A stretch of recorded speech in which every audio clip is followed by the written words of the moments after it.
Welcome back everyone to another video. Today we're going to see how to find your Shopify store URL. First thing first, go to shopify.com and then click Login. Enter your email and password to access your Shopify account. Once logged in, you'll be redirected to your admin dashboard where you can manage your store, orders, products, and settings.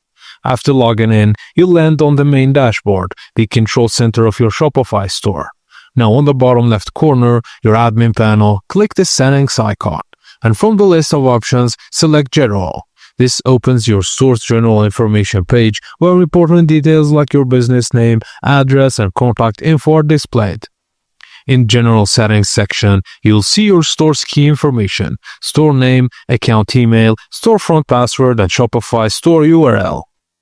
If you've connected a custom domain, that's your public-facing store URL, but your original myshopify.com address remains your default internal URL for logins and apps. And that's it, guys. As simple as that. Thank you for watching, and please don't forget to like and subscribe for more.